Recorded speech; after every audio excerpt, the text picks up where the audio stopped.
दोस्तों वीडियो को एंड तक जरूर देखिएगा क्योंकि इस वीडियो के एंड में एक बहुत ही रोमांचक पार्ट आने वाला है जहां शियाओयान डीमन एम्पर के हत्थे चढ़ जाएगा और देखना ये है कि उसे बचाने के लिए यहाँ पर किसकी एंट्री होती है। और देखिएगा जरूर क्योंकि ये सीन आपको बहुत ज्यादा पसंद आने वाला है। चलिए वीडियो स्टार्ट करते हैं।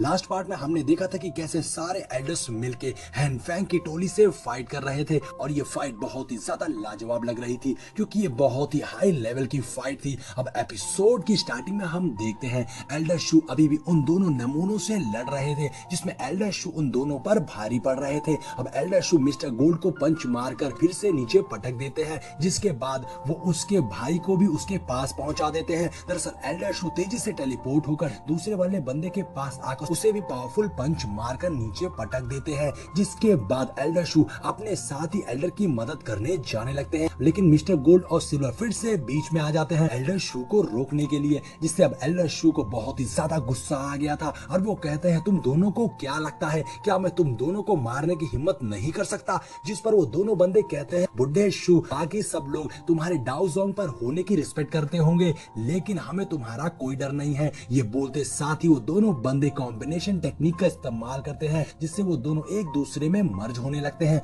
मतलब दोनों ब्रदर एक हो गए थे, यानी कि हम दोनों ब्रदर्स की पावर्स एक हो गई थी जिससे वो बहुत ही ज्यादा पावरफुल हो गए थे। जो देखकर एल्डर शू थोड़ा हैरान होते हैं लेकिन एल्डर शू को इससे कोई खास फर्क नहीं पड़ता है और वो अभी भी उन दोनों ट्विन ब्रदर की बेइज्जती कर रहे थे जिससे अब ट्विन ब्रदर भड़क गए थे और तेजी से एल्डर शू पर हमला कर देते हैं। लेकिन एल्डर शू अभी भी ट्विन ब्रदर को कूट रहे थे। अब एल्डर शू ट्विन ब्रदर को भगा भगा कर मार रहे थे और तभी ट्विन ब्रदर एल्डर शू पर बीम अटैक करता है लेकिन एल्डर शू अपनी पावर से उसके अटैक को इजिली डिस्ट्रॉय करके उससे जबरदस्त पंच मारते हैं और फिर एल्डर शू ट्विन ब्रदर पर फायर अटैक करने लगते हैं जिससे ट्विन ब्रदर खुद को बचा रहा था। लेकिन अब एल्डर शू उन्हें कोई भी मौका नहीं देने वाले थे और एल्डर शू ट्विन ब्रदर के पीछे ही थे और लगातार उस पर हमला करके उन्हें मार रहे थे और ट्विन ब्रदर किसी तरह से खुद को बचाते हुए काउंटर अटैक करने की कोशिश कर रहे थे और तभी एल्डर शू उसे बहुत ही जबरदस्त किक मारते हैं जिससे ट्विन ब्रदर डायरेक्ट जाकर नीचे पत्थरों में टकरा गया था। और ये अटैक इतना ज्यादा पावरफुल अटैक था जिससे बहुत सी एनर्जी क्रिएट होती है, शियाओयान और बाकी स्टूडेंट तक जाती है।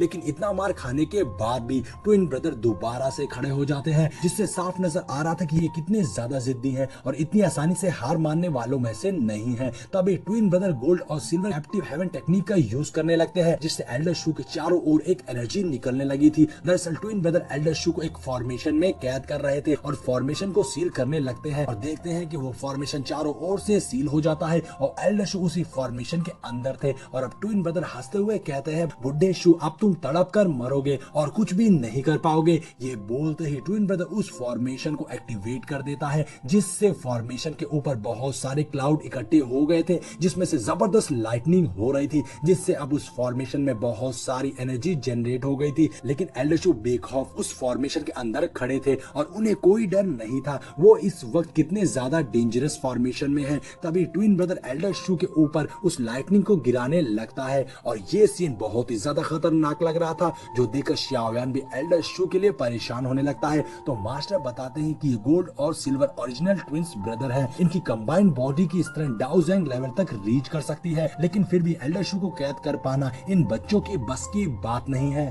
शियाओयान मास्टर से पूछता है अब हमें क्या करना चाहिए, जिस पर मास्टर बताते हैं अभी हम वेट के अलावा और कुछ भी नहीं कर सकते हैं क्योंकि इन दो फोर्सेस की लड़ाई के बीच में अगर तुम घुस के उस शील्ड को ब्रेक करने की कोशिश करोगे तो मुझे लगता है कि तुम दुश्मन के टारगेट पे आ जाओगे। और तभी हम उन ट्विन ब्रदर को देखते हैं जिन्होंने शू कियान को एक फॉर्मेशन में कैद कर दिया था और बहुत ही खुश लग रहे थे। लेकिन तभी वो देखते हैं कि शू कियान उस शील्ड को ब्रेक करने जा रहे हैं। अब ये देखकर वो शॉक हो गया था। तभी एल्डर अपनी पावर्स का यूज करते हुए उस फॉर्मेशन को पूरी तरह से चिटकाकर कमजोर कर देते हैं और एक ही झटके में उसे ब्रेक कर देते हैं जिससे वहां बहुत ही स्ट्रॉन्ग ऑरा निकलता है और ये फोर्स इतना ज्यादा स्ट्रॉन्ग था कि शियाओयान को भी इससे बचने के लिए अपनी विंग्स की मदद से बाहर आना पड़ जाता है। मगर यहाँ बाहर आते ही उसकी मुसीबतें बढ़ गई थी क्योंकि शियाओयान को डीमन एम्परर ने देख लिया था जिससे देखकर उसका खून खौल उठता है और शियाओयान को देखकर उसे याद आ जाता है कि उसी ने उसके बेटे को मारा था और वो सारी लड़ाई छोड़कर बस शियाओयान की ओर बढ़ता है और बोलता है कि तुम मुझे मेरा बेटा वापस लौटा सकते हो नहीं, इसलिए मैं तुम्हें नहीं छोड़ूंगा। ऐसा कहते ही डीमन एम्परर ने शियाओयान के ऊपर अटैक कर दिया था जिससे शियाओयान वहां से भागना शुरू कर देता है और बाकी बाकी सारे एल्डर्स भी ये देख रहे थे। अब शियाव्यान तेजी से वहां से भाग रहा था और डीमन एम्परर उसे मारने के लिए उसके पीछे ही पड़ा था। और अब डीमन एम्परर लगातार शियाव्यान के ऊपर अटैक कर रहा था और शियाव्यान उसके अटैक से बचते हुए यहाँ वहां भाग रहा था। और उसके भयानक अटैक को देखकर शियाव्यान सोचता है ये बंदा तो मेरे लिए बहुत ही खतरनाक होने वाला है। तभी डीमन एम्परर बोलता है आज तुम मेरे हाथों से मारे जाओगे, तभी मुझे चैन मिलेगा और मेरे बेटे की आत्मा को शांति। और तभी डीमन एम्परर अपने एक बहुत ही खतरनाक अटैक से शियाव्यान के ऊपर हमला करता है, मगर शियाव्यान भी अपने 3000 थंडर टेक्निक की मदद से उससे बच गया था। और वो डीमन एम्परर से बोलता है मुझे मारना इतना भी आसान नहीं है। ये देखकर डीमन एम्परर भी शॉक हो गया था कि शियाव्यान के पास तो 3000 थंडर टेक्निक है और इसी से उसने मेरे बेटे को मारा होगा। जिसके बाद वो बोलता है कि मैं तुम्हें नहीं छोड़ूंगा और मैं तुम्हें इतनी आसान मौत नहीं दूंगा, मैं तुम्हें तड़पा तड़पा के मारूंगा, तभी मैं अपने क्लैन को मुंह दिखा पाऊंगा। तुम मेरे कहर को झेलने के लिए तैयार हो जाओ। और यहाँ डीमन एम्परर अपने किलिंग फॉर्मेशन का यूज करते हुए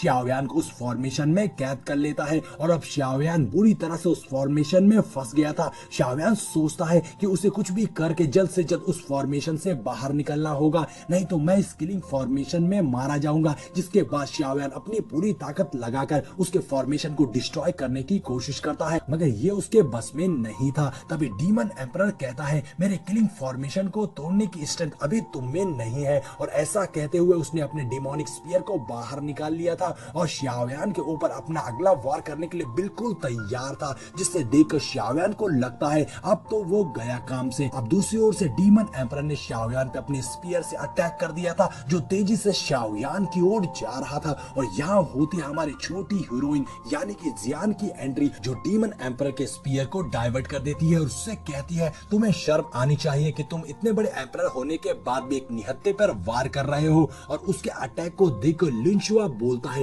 ये लड़की तो सच में बहुत ही ज्यादा स्ट्रांग है। यहाँ जियान बोलती है अगर तुमने शियाव्यान को छूने की भी गलती करी तो इसका अंजाम बहुत बुरा होगा। ये सुनकर डीमन एम्परर को गुस्सा आ जाता है और वो जियान पर हमला करने जाता है। तभी उसके ऊपर लिन शुआ अटैक कर देता है और इतना ही नहीं, अब उसका साथ देने के लिए खुद ल्यू किंग भी वहां पर आ गया था और वो दोनों जियान और शियाव्यान को प्रोटेक्ट करने लग गए थे। और ल्यू किंग कहता है इनर कोर्टयार्ड का मैं भी डिसिपल हूँ, तो इनर कोर्टयार्ड का दुश्मन मेरा भी दुश्मन होगा। और तभी लिन शुआ शियाव्यान से कहता है तुम जल्दी से इस फॉर्मेशन से बाहर निकलने की कोशिश करो, हम तब तक इसे संभाल के रखते हैं। ये देखकर ल्यू किंग शियाव्यान से कहता है तुम परेशान मत हो, ये कुछ भी कर ले तुम तक नहीं पहुंच पाएगा। ये सुनकर शियाव्यान को बहुत अच्छा लगता है और वो बोलता है अब क्या रुलाएगा पगले। अब शियाव्यान कहता है बस 3 मिनट तुम इसे रोक के रखो और मैं इस फॉर्मेशन के चीथड़े उड़ा दूंगा। और ये सीन बहुत ही गजब का लगता है, जहाँ शियाव्यान को प्रोटेक्ट करने के लिए वो तीनों उसके आगे खड़े थे। और इसी के साथ हमारा ये इंटरेस्टिंग सा एपिसोड यहीं पर खत्म हो जाता है।